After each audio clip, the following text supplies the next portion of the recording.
Bueno, ante todo, buenos días. Ante todo, mi agradecimiento a IFA por la oportunidad de compartir este tema, ¿no? Como parte de las Jornadas Nacionales de Tributación, cuyo tema es el nuevo concepto del devengado y su aplicación a las actividades empresariales.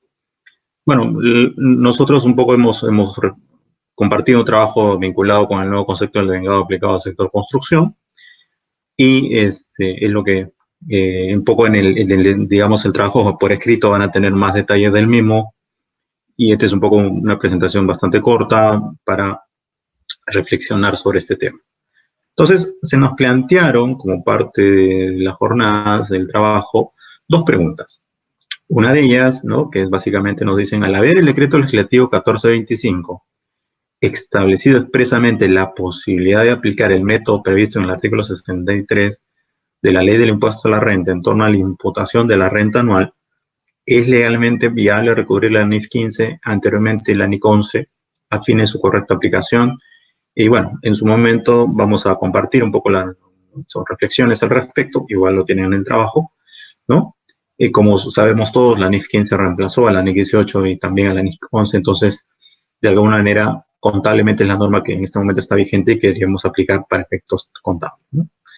Y la segunda pregunta que nos plantearon es si es imprescindible contar con un desarrollo normativo adicional. Y definitivamente, bueno, como lo vamos a ver también en su momento, consideramos que sí, porque hay ciertos conceptos que se han incluido ahora en el 57 de renta y que consideramos que igual debería haber un desarrollo normativo o de repente casuística, ¿no?, que podría publicarse, ser parte de la regulación, un poco para darle seguridad jurídica a los contribuyentes y en general, y sobre todo a los contribuyentes que están en este sector de la construcción y que es bastante importante en nuestra realidad, ¿no? O sea, hay mucho por desarrollar en el Perú en cuanto a proyectos de construcción, y hay ciertos contratos ahora que se están firmando especiales, ¿no?, donde se incluyen una serie de servicios, una serie de adicionales, y que amerita, pues, tener una seguridad jurídica en cuanto a su regulación y no tener problemas a futuro en cuanto a contingencias, ¿no? Que de alguna manera creo que ningún contribuyente o ninguna persona quisiera tener controversias con la administración.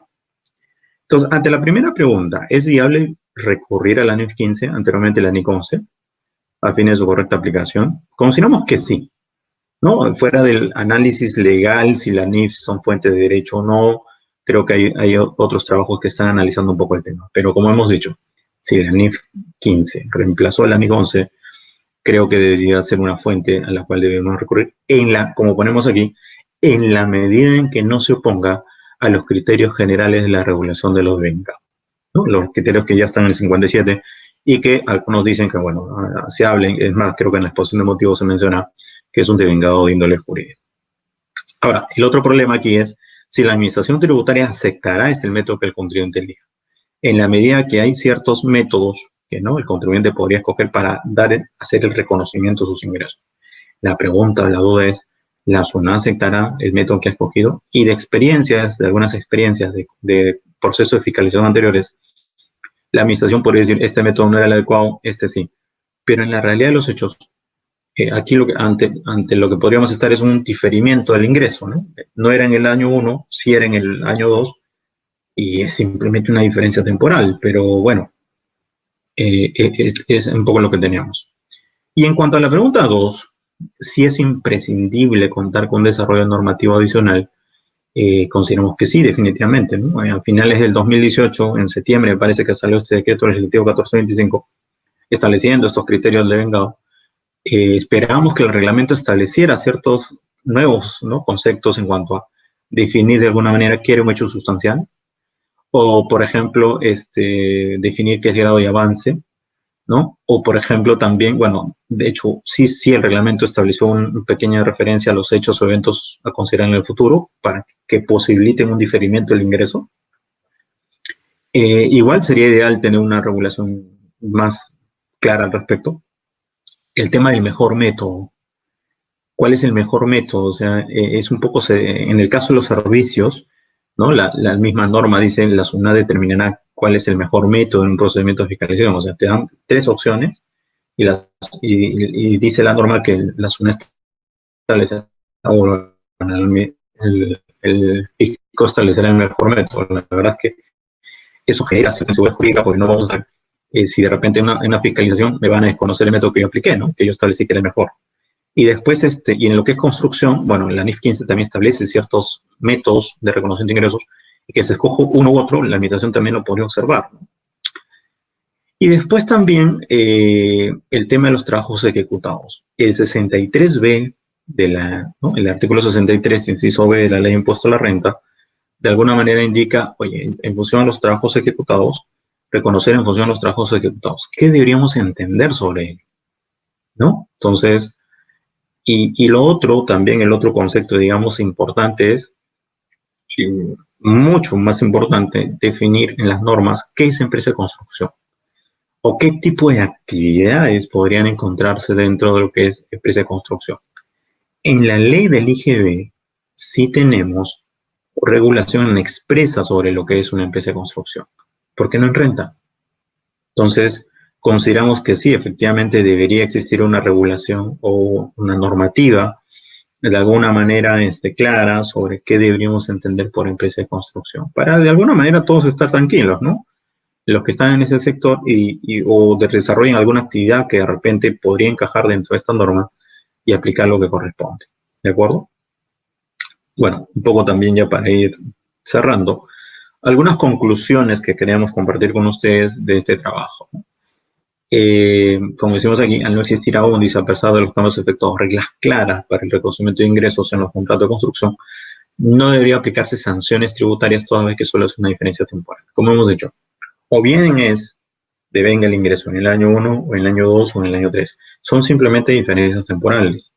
Entonces consideramos que no deberían aplicarse sanciones al contribuyente en la medida que simplemente es un diferimiento por un tema de interpretación de la norma, o de repente, como hemos dicho, oye, ese método no está de acuerdo a la administración, era otro, no hay ¿no? Finalidad de eludir y de repente el pago del tributo, etcétera. Consideramos que también debería existir un manual de casos tipo, ¿no? Este organismo que emite las normas de contabilidad tiene un manual de casos tipo, ¿no? Para poder hacer el reconocimiento no solo de ingresos, sino de una serie de normas. Creemos que también la administración debería tener un manual de casos tipo para tener seguridad jurídica, ¿no? Si la finalidad de esta norma fue el 1425, establecer cierta seguridad jurídica a los contribuyentes con unos criterios para reconocer el ingreso y el gasto también. ¿Por qué no, del lado de la administración, del aspecto tributario, también tener un manual de casos tipo para este tema? Y como ya lo hemos dicho también a lo largo de la exposición y está en el trabajo, no se alcanza la ansiada seguridad jurídica, ¿no? Entonces, creemos que debería aprovecharse la regulación vía reglamento, ¿no? O hacer las modificaciones necesarias, porque toda norma es perfectible, ¿no? Tanto para la SUNAT como para el contribuyente, y tener reglas claras, ¿no? Y evitarnos ciertas controversias que, como hemos visto hace poco, generan de repente en el tiempo intereses, ¿no? Deudas, controversias que de una manera de repente no llegan a buen puerto. Entonces, la recomendación es tener reglas claras. Y como último punto, el tema de las recomendaciones. Creo que va a ser importante una modificación de este numeral 1 del artículo 178 del Código Tributario, donde se establece un poco la regulación, ¿no? Cuando hay un tributo por paro omitido, hay una multa del 50% de este tributo por paro omitido, pero de acuerdo a lo que hemos expuesto, si simplemente es un diferimiento del reconocimiento del ingreso, consideramos que no debería existir multas en ese sentido, o sanciones y sanciones en ese sentido. Creemos que también, bueno, ya lo habíamos mencionado, realizar las modificaciones necesarias a la ley, al reglamento. De repente, la SUNAT, a través de una resolución de superintendencia, establecer ciertos casos, bueno, o sería ideal, en todo caso, en la misma ley, o en modificaciones al reglamento del impuesto a la renta, para que todos estemos tranquilos, ¿no? Y tener cierta seguridad jurídica. Y bueno, obviamente de estas jornadas van a salir una serie de recomendaciones, van a salir una serie de conclusiones, que creemos va a ser una gran fuente de información para la administración, para el legislador en este caso, ¿no? Y realizar las modificaciones que sean necesarias para que los contribuyentes tengamos seguridad jurídica y no se generen controversias innecesarias y crean costos para ambos, tanto para el administrador como para el contribuyente. ¿De acuerdo? Bueno, y finalmente instamos a que las instituciones o gremios empresariales realicen las consultas necesarias para aclarar ciertos criterios de la administración, ¿no? No es lo ideal, ¿no? Últimamente vemos a una administración bastante activa en cuanto a diversos informes que está emitiendo sobre devengado, inclusive, ¿no? Se están emitiendo muchos informes donde de devengado sobre el gasto, ¿no? En la actualidad, o el reconocimiento de ingresos en cuanto a un hecho evento futuro, ¿no? El tema de arrendamiento. Entonces, o por ejemplo, los costos de estructuración, de reconocerlos en el momento de que se prestó el servicio. Y así ejemplos que están saliendo algunos informes. Y en el sector de construcción, la verdad es que no he visto ninguno, por lo menos a la fecha, pero creo que sería una buena idea tener esos criterios, pero con mayor razón, como decimos, a realizar las modificaciones necesarias, y creo que las jornadas deberían ser una fuente de información y recurrir, ¿no? También al sector privado para hacer estas regulaciones y queden claras para todos. Bueno, eso es lo que quería compartirles. Muchas gracias nuevamente a IFA, muchas gracias a los organizadores, a todo el equipo que formó parte de la organización de este evento, y nada, hasta pronto, cuídense mucho y estamos en contacto.